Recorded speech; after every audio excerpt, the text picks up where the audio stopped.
Toy izao andriavana ny teny zaraina zay omenantsika anio. Miavaka ianao olon'i Kristy. Ianao olon'i Kristy dia lasa zanak'Andriamanitra, araka ny ao amin'ny filazantsara ny Jaona toko voalohany andiny faharoa ambin'ny folo. Amin'ny anaran'i Jesosy hoe fa izay rehetra nandray azy dia nomeny hery ho tonga zanak'Andriamanitra dia izay mino ny anarany. Miaina ny fiainana mandrakizay. Araka ny ao amin'ny filazantsara ny Jaona ihany toko fahatelo andiny fahaenina amby telopolo.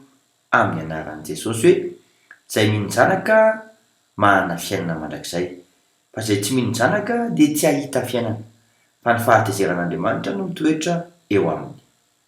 Miteny amin'ny fomba manokana izay tsy ho takatry ny rehetra, araka ny filazantsara ny Jaona ihany toko fahatelo andiny faharoa amby telopolo ka hatramin'ny fahaefatra amby telopolo. Amin'ny anaran'i Jesosy hoe koa izay hitany sy reny no ambarany, ary tsy misy mandray ny fanambarany.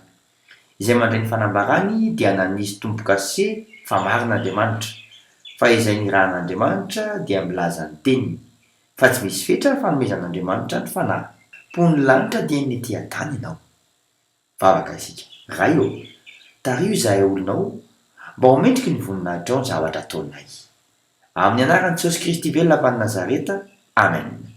Mandram-peona tompoko, fiadanane.